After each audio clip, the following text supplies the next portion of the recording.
The Trumpet of the Swan, Chapter 6, Off to Montana.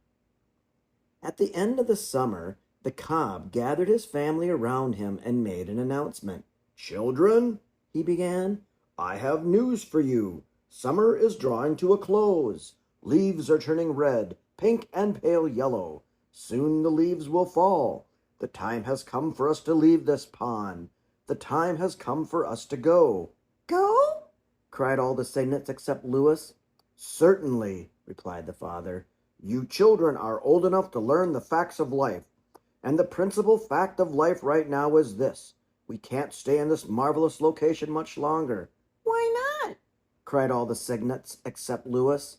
"Because summer is over," said the cob, "and it is a way of swans to leave their nesting site at summer's end and travel south to a milder place where the food supply is good.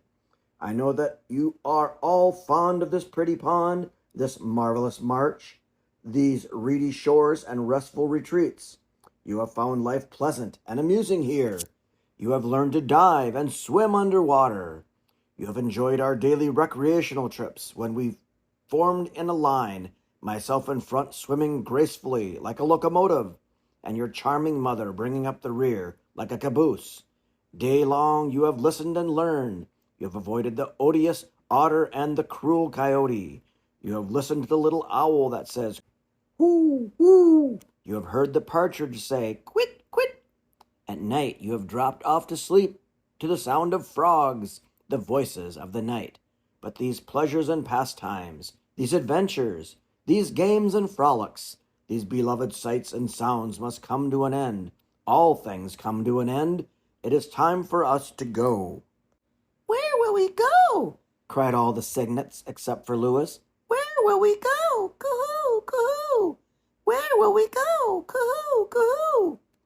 "We will fly south to Montana," replied the cob. "What is Montana?" asked all the cygnets except for Lewis.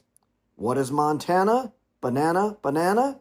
What is Montana? Banana, banana." "Montana," said their father, "is a state of the Union. And there, in a lovely valley surrounded by high mountains, are the Red Rock Lakes, which nature has designed especially for swans. In these lakes you will enjoy warm water, arising from hidden springs. Here, ice never forms, no matter how cold the nights. In the Red Rock Lakes you will find other trumpeter swans, as well as the lesser waterfowl, the geese and the ducks. There are few enemies, no gunners, plenty of muskrat houses, free grain, games every day. What more can a swan ask for in the long, long cold of winter?" Lewis listened to all this in amazement. He wanted to ask his father how they would learn to fly and how they would find Montana, even if they did learn to fly. He began to worry about getting lost, but he wasn't able to ask any questions. He just had to listen. But one of his brothers spoke up. "Father," he said, "you said we will fly south. I don't know how to fly. I've never been up in the air."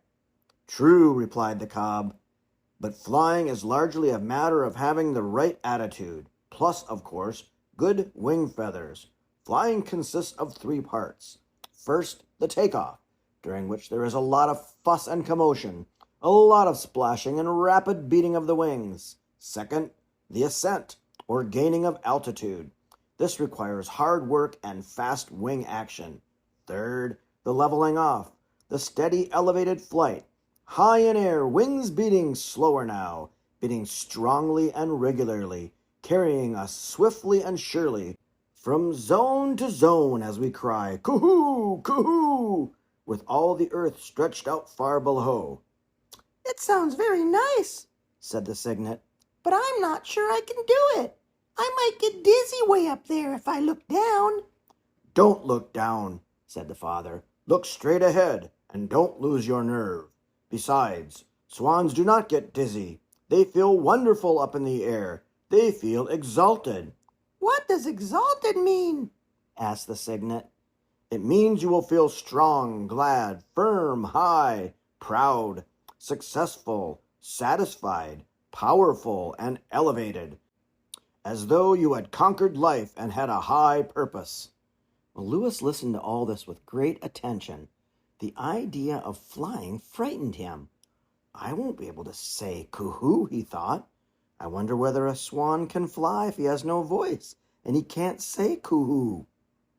I think, said the cob, the best plan is for me to demonstrate flying to you. I will make a short exhibition flight while you all watch. Observe everything that I do. Watch me pump my neck up and down before the takeoff. Watch me test the wind by turning my head this way and that.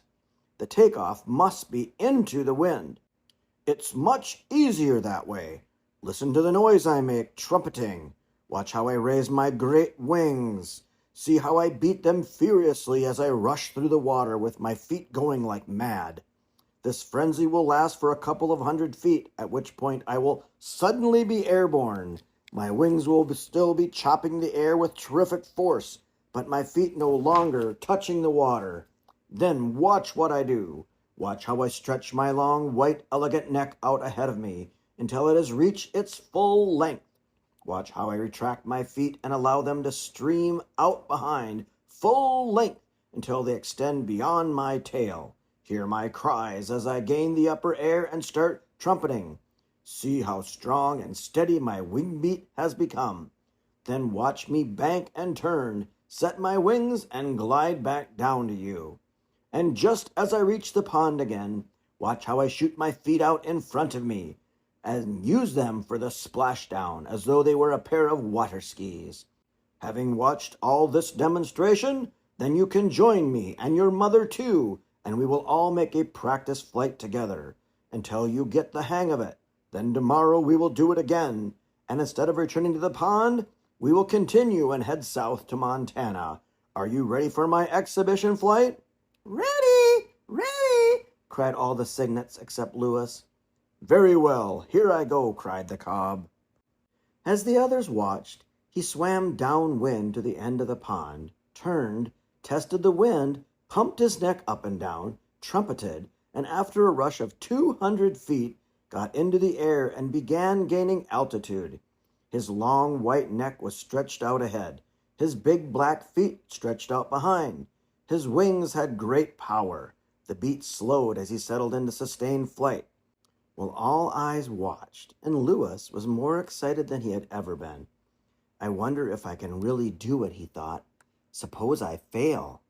Then the others will fly away, and I'll be left here, all alone on this deserted pond, with winter approaching, with no father, no mother, no sisters, no brothers, and no food to eat when the pond freezes over.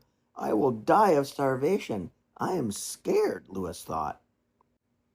In a few minutes, the cob glided down out of the sky and skidded to a stop on the pond, and they all cheered. Coo-hoo, coo-hoo, beep, beep, beep, beep, coo-hoo, coo-hoo. All but Lewis. He had to express his approval simply by beating his wings and splashing water in his father's face. All right, said the cob.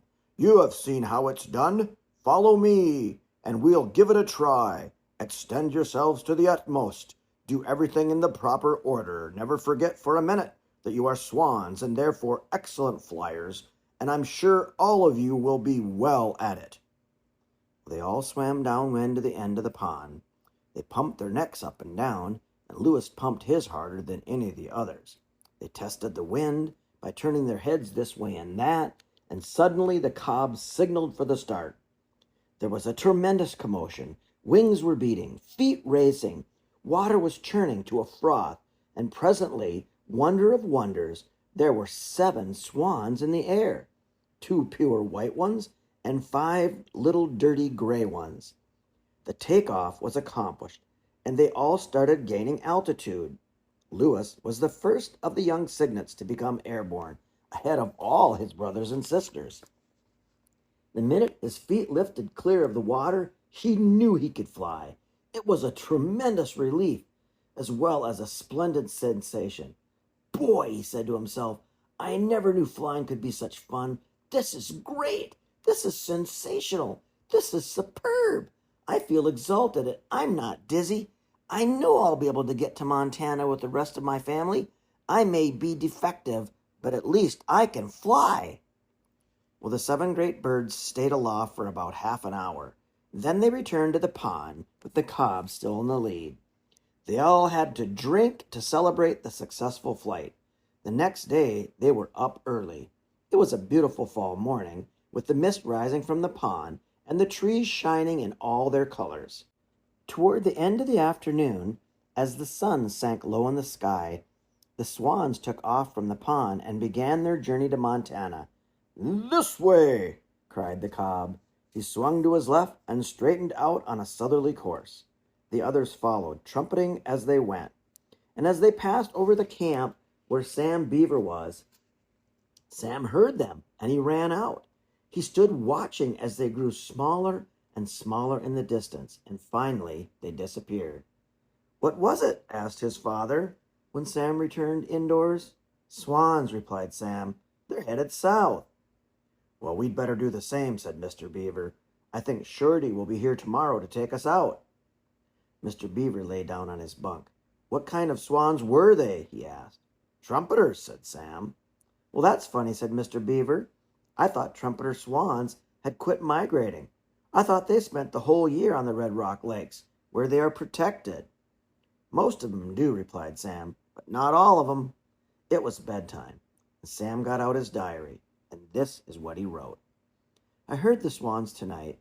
They headed south. It must be wonderful to fly at night. I wonder whether I'll ever see one of them ever again. How does a bird know how to get from where he is to where he wants to be?"